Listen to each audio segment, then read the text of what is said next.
You ever get the feeling your own land's about as foreign as Mars' picture?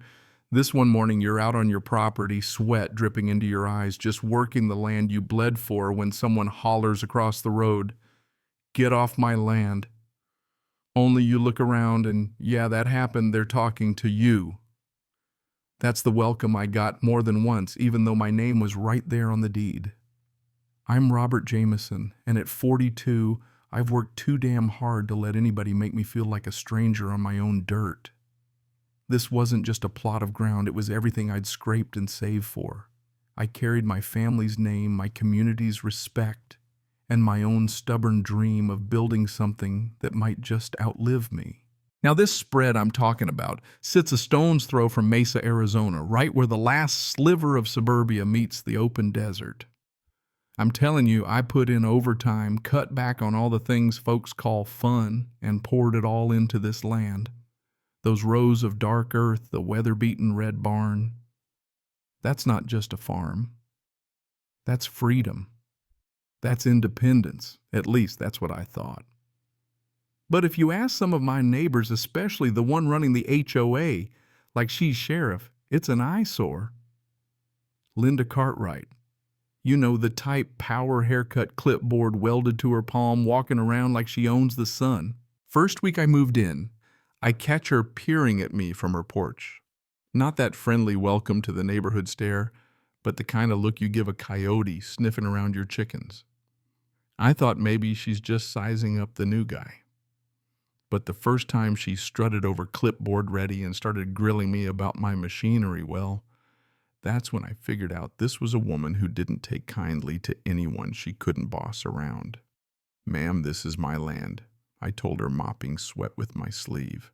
"Bought it fair and square. The HOA doesn't apply." Her lips disappeared into a frown so tight I wondered if she'd ever smiled. Every property in this community must maintain a standard. Barns, crops, equipment. This isn't farmland. This is a neighborhood. She said neighborhood like it tasted sour. I tried to stay polite. I pointed out the barn was set way back, surrounded by fields not even close to her precious beige stucco homes. "I'm not under your rules," I said. I checked with the county before I signed. Didn't matter, she was already scribbling on that clipboard like she was writing me a ticket. That's when it hit me. This wasn't about property values or noise or how things looked. It was about control. Linda Cartwright didn't just like rules, she needed to be in charge. And nothing riled her up more than a man she couldn't scare off. Weeks went by and her presence never faded. She slowed down every time she passed my fields, peeking from behind the wheel. At meetings, she'd make snide comments about certain people changing the look of the community. I tried to ignore it, kept my head down, worked hard, told myself, "Don't let her get to you." But every time I felt her eyes on me, I felt the pressure mount. Farming's already hard enough, backbreaking, relentless. But try doing it while somebody's watching, just waiting for you to screw up. One night after a 10-hour day, I'm sitting on my porch with a glass of iced tea listening to cicadas when my little sister texts, checking in, making sure I'm settling okay. I start to type out something honest about the neighbors, but erase it. Just send, "I'll be fine." I'm not a man who complains, but I could feel the storm brewing. Sure enough, I wake up one morning, sun barely up already out by the barn, and here comes that familiar crunch of heels on gravel. There she is, Linda Cartwright, sunglasses on, even though the sun's not even over the ridge yet. "We need to talk," she snaps. Doesn't even say good morning. She points at the barn like it's a crime scene. "That structure violates HOA standards. It's too large, not approved." I tell her, calm as I can. "This land isn't part of the HOA. County signed off on everything." Her voice gets icy. "Every property here affects the value of surrounding homes. Rusting equipment, tractors, livestock. This isn't what people want to see." I look around. Half the neighbors are outside checking mail, but really they're watching the showdown. "I didn't move here for property values," I tell her. "I moved here to farm. My work, my land. I'm not breaking the law." She steps closer, lowers her voice so only I can hear, though we both know the audience is tuned in. You're making this harder than it needs to be. If you just cooperate, we could resolve this peacefully. Otherwise, I'll escalate. I stare her down. Escalate to what? You got no authority over me. For a split second, I saw a crack in her armor. But she just snaps. You'll regret being difficult and storms off. Later at the hardware store, old Carl pulls me aside. Been here forever. Heard Linda's on your case. Don't take it personal. She's like that with anyone she can't control. I nod, but my gut tells me this isn't over. That afternoon, there are 2 unsigned HOA notices in my mailbox. Noise complaints, land use violations. I just shake my head. As the sun goes down, the neighborhood's buzzing, folks pausing by my fence, staring a second longer, whispering. Even my buddy Marcus, a deputy, texts me. Everything okay? Trouble's an understatement, I reply. But the worst is yet to come. See, Linda's next move wasn't just letters and snide remarks. She ramped it up. Anonymous notes started showing up. This isn't farmland. Leave. I found tire tracks tearing up my fields, someone trying to send a message. At the next HOA meeting, Linda made a public show, the East Side's becoming an eyesore. She announced, eyes on me. Heavy equipment, farming noises, the smell. It's not what this community was designed for. I stood up and said, my land isn't under your jurisdiction. I followed the law. I'm not breaking any rules. Dead silence, except for one neighbor, Sharon, who nervously said, it does change the neighborhood's feel. I told her, my land's not here for decoration. It's here to work. Same as yours is to mow. Linda slammed her clipboard. We'll see what the authorities say. I left, refusing to give her the meltdown she wanted. Next morning, I'm working the fields, hot sun already baking the ground when I hear those heels again. Linda, no clipboard this time. You're done, she says, icy. If you don't remove this equipment by the end of the week, I'll call the police myself. I look her square in the eye. Call whoever you want. You won't like the outcome. She just smirks, turns on her heel, and marches off. Now I knew she wasn't bluffing. I just didn't know she was about to take it nuclear. Saturday morning, I've got to deliver normal farm stuff. Engines growling, I'm unloading gear. Linda storms over, voice slicing through the air. This ends today. You've been warned, your equipment, your crops, your noise, they violate everything we stand for. I say, it's my land. Legal. Checked it with the county. By now, the whole street's watching neighbors pretending to water grass, but really they're soaking up the drama. Linda points at my tractor like it's a bomb.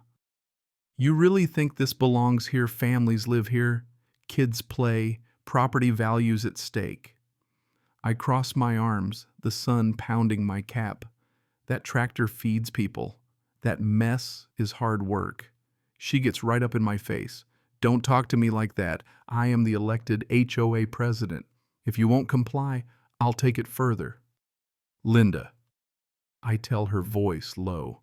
The HOA doesn't have a say. The law's not on your side. She just laughs, pulls out her phone, and yep, calls 911 right there. She starts telling dispatch there's a suspicious man on her property, refusing to leave, looks dangerous. Neighbors gasp. She cranks up the performance. He's threatening me. I stay calm, speak loud enough for everyone. I'm not threatening you. I'm on my property and you know it. Sirens start up in the distance, getting closer. Linda looks triumphant, but she has no idea what's coming. The deputies pull up Carla Monroe and Luis Ortega. I know them both. Linda runs over flailing. He's trespassing. He's harassing. He's dangerous. Carla asks, where exactly did this happen? Linda points at my barn. There he dragged all that equipment on my land. Ortega looks at her deadpan. That's his property, ma'am. The crowd murmurs. Linda tries to rally. The HOA. Carla cuts her off. HOA doesn't override county zoning. We know this land. It's his. I finally step forward slow and calm and pull out my badge. Show it to her, to everyone. I don't just know the law, I enforce it. You just called 911 on a county deputy standing on his own land. You could hear a pin drop. Even Greg, Linda's biggest fan, stepped back like he'd seen a ghost. Carla turns to Linda. Filing a false report is a serious offense. Did he threaten you? Linda's caught mumbling. He was glaring at me. Ortega shakes his head. That's not a threat. That's a man working. The neighbors start talking, not whispering, talking. Called the cops on a deputy. She's lost it. I tuck away my badge and say, this is what happens when assumptions replace facts. You called because you didn't like me here, not because I broke any rules. Linda looks around, but now no one's in her corner. The deputies leave telling me there's no violation. Linda tries to salvage her pride. So you're just going to ignore me? He's lowering property values. Luis looks her in the eye. Safety means facts, not feelings. The neighbors are openly shaking their heads now. Linda stomps home, cheeks burning, blinds twitching. Sharon walks over, says softly, I didn't know you were law enforcement. I'm sorry I let her sway me. I smile. Means a lot to hear that. Greg shows up later, says she's telling folks you pulled your badge to scare her. I tell him truth is I just needed her to stop twisting the story.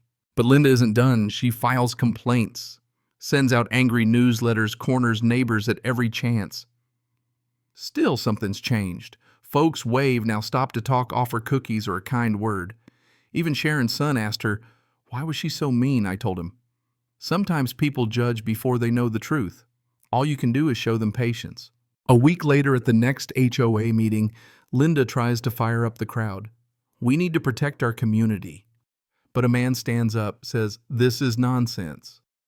The man's legal, leave him be. Another neighbor adds, protecting the community doesn't mean harassing your neighbor. I stand, say my piece. Neighbors should look out for each other, not tear each other down. Calling the police on someone for working his land isn't protecting anyone. There's applause. Linda's left fuming alone at the front of the room. Out on my porch that night, I realized something. This isn't just about a farm or an HOA. It's about dignity. It's about not letting fear or judgment decide who belongs.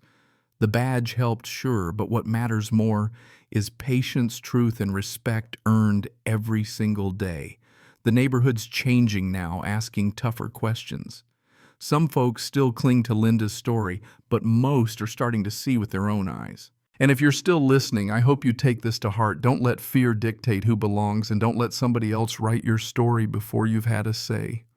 Respect's built one day at a time, and sometimes the loudest voice just needs someone to stand up quietly, firmly, and say, enough. So what would you have done if your neighbor called the cops on you just for working your own land? Would you back down or stand tall? Drop your thoughts in the comments. Share your own stories. And hey, if you found a little truth in mine, stick around. Stories like this matter more than folks realize.